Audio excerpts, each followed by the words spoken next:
கட்சி எந்த பக்கம்னு முடிவாயிடுச்சு, அப்புறம் ஏன் சார் இழுக்கிறாங்க? யாரு எந்த பக்கம் போறதுன்னு முடிவு எடுத்துட்டாலும் யார் யாருக்கு எவ்வளவு சீட்டுன்னு இன்னும் முடிவாகல இல்லையா, அதனாலதான் இழுக்கிறாங்க. இப்ப நடக்கிறது நம்பர் கேம்.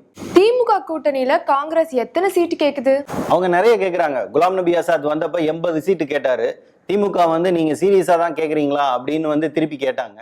திமுக 25 சீட்டு தரலாம் அப்படின்னு நினைக்குது. ஆனா எப்படியாவது ஒரு 40 சீட்டாவது வாங்கிடணும் அப்படின்னு காங்கிரஸ் பிளான்ல இருக்கு. அதே மாதிரி அதிமுக கூட்டணியில ஜி.கே. வாசன் எத்தனை சீட்டு கேக்குறாரு சார்? ஜி.கே. வாசன் 32 சீட்டு கேக்குறாரு. ஒரு 23 சீட்டு கொடுத்தாங்க அப்படின்னா அவர் திருப்தி அடைவாரு. ஆனா ஜெயலலிதா என்ன சொல்றாங்கன்னா ஒரு 10 சீட் தரலாம் அப்படின்னு நினைக்கிறாங்க. ஆனா ஜி.கே. வாசன் அதை ஏத்துக்க மாட்டார். அப்படின்னா ஜி.கே. வாசன் மக்கள் நல கூட்டணிக்கு போவாரா? 124 சீட்ல விஜயகாந்தும் 110 சீட்ல இந்த 4 கட்சியும் நிக்கிறாங்க. இப்ப ஜி.கே. வாசன் வந்தாருன்னா அவருக்கு எப்படி சீட்டை பிரிச்சு கொடுக்கறது அப்படின்றதுதான் அங்க சிக்கல். ஏன் சார்? ஜி.கே. வாசன் வந்தா விஜயகாந்த் தான் பிரிச்சு கொடுக்கணும் அப்படின்னு வைகோ சொல்றாரு. ஆனா அதை விஜயகாந்த் ஏத்துப்பாரான்னு தெரியல. ஜி.கே. வாசன் வந்தா அவருக்கு 23 சீட்டு தரணும். 124ல 23 போச்சுன்னா 101 சீட் தான் இருக்கும். 101 சீட்ல விஜயகாந்தால நிக்க முடியாது.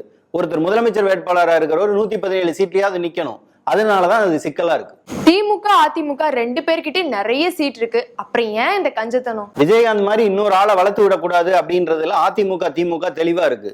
போன தடவை 41 சீட்டு கொடுத்து 29 தொகுதியில விஜயகாந்த் நின்னு அவர் எதிர்கட்சி தலைவர் ஆயிட்டாரு. அதே மாதிரி இன்னொரு ஆள் வந்துடக்கூடாது அப்படின்றதுல தெளிவா இருக்காங்க. திமுகவுக்கும் அதிமுகவுக்கும் இருக்கிற பெரிய ஒற்றுமை இதுதான்.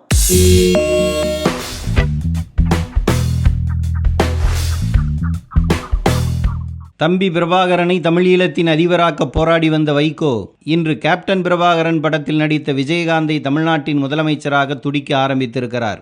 சயனைடு சாப்பிடுவதற்கும் இதற்கும் பெரிய வித்தியாசம் இல்லை.